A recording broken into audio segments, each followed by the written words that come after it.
73.4 years. That is the average life expectancy. Here's a visual representation of that lifespan, where each circle represents 1 year. Here's how much time you spend as a child.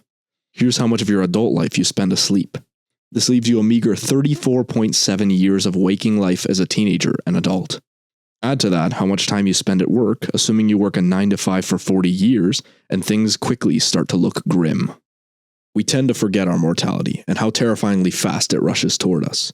As a result of our blindness, we live as though we will never die, and we die having never really lived. This will almost certainly be the case for you, unless you do something about it. Here are 4 things you can do about your brief existence. Number 1, do the unpleasant arithmetic of life. I'm going to share with you an insight of critical importance. Your day is a microcosm of your life. As an example, let's take a look at the time you spend on your phone. Let's say it's 4 hours a day. 4 hours a day is 28 hours a week, just under 2 waking days. That's 120 hours a month, roughly 3 work weeks. 60.8 days per year, almost exactly 2 months, and 10.07 years, just over a decade of your waking life, assuming you start at the age of 13. That's more of your life spent on your phone than the 9.1 years you'd spend working a 9 to 5 for 4 decades.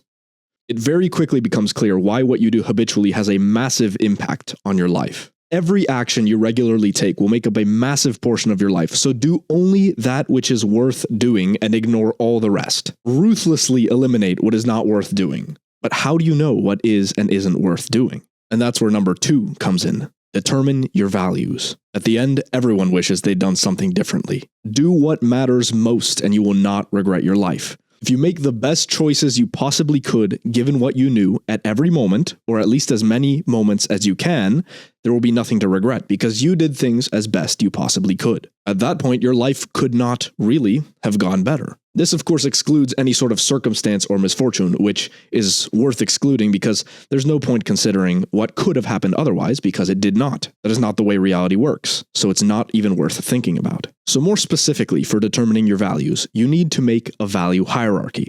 You need to know what's at the top, what you value most, what you value a little bit less than that, but you value a lot. And then you have to have your lesser values below that and the lesser ones below that. If you can't get a piece of paper right now and draw a hierarchy of your values, you don't know them. And if you don't know your values, you are almost guaranteed to wind up chasing something that doesn't matter at all. Good luck living a worthwhile life if you can't even define what it is. Good luck getting to the end of your life having hit your targets if you couldn't even see them in the first place. But how do you know you're not chasing and valuing the wrong things? And that's where number 3 comes in. Become less blind. Imagine how ridiculous it would be to challenge a chess player to a match without even knowing how the game is played. It would be farcical to watch you moving the pieces around haphazardly trying to guess at how they work. While the example seems comedic, in reality, it is tragic because most people live their entire lives in such an absurd way. They go through life never knowing how they work, how their brains work, how others work, and how the universe works. They do stupid, counterproductive things that set them back.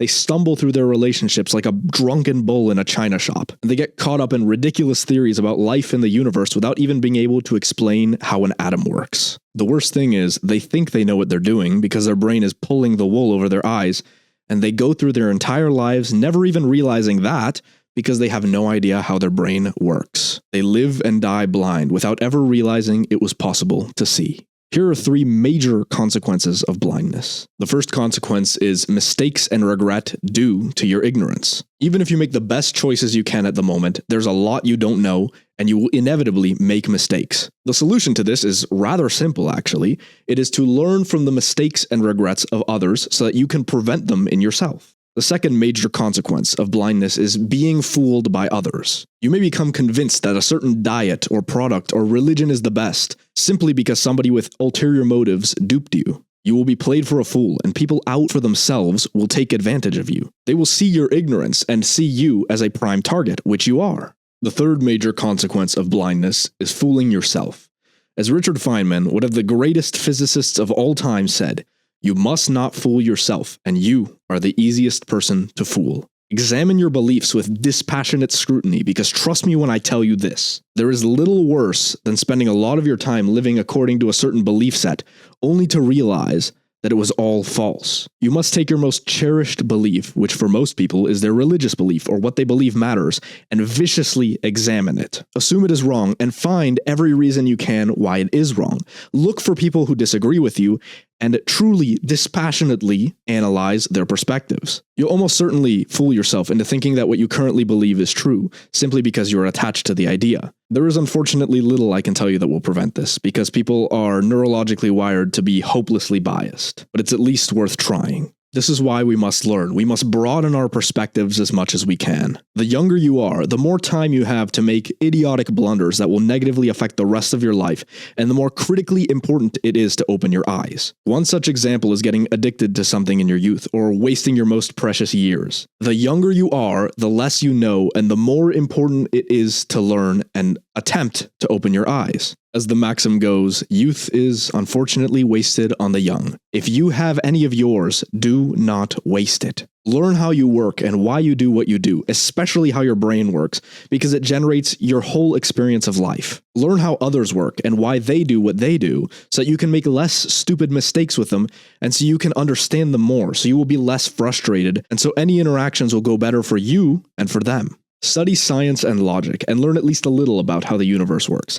Study philosophy to answer some of the questions you have, and some that you didn't even know you had. Study the greatest minds and those who have come before us, so that you can know what they knew and save yourself decades.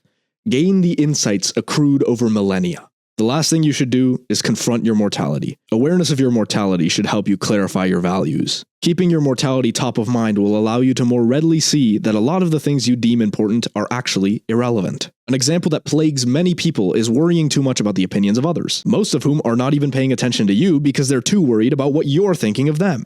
Discard the irrelevant, like pleasing others or chasing money and fame for their own sakes. Have urgency, determine what you want from your life, and pursue it like death itself is on your heels, because it is. Don't waste time dwelling on what has been done, because if you do, the only thing you're going to accomplish is wasting even more of your precious life. Do what matters and eliminate what doesn't. Become less blind. If you do all that, then maybe when you get to the end, you'll look back and you'll be satisfied. You will have exhausted life of everything it had to offer. Maybe even at least trying to do so will make your brief existence better than it would have otherwise been. You're going to be dead sooner than you think, so you might as well try. Time is short, so get to living. If you found this video valuable, watch this one where I talk about how you can enjoy your life more based on how your brain works. I know how valuable time is, so thank you for sharing yours with me.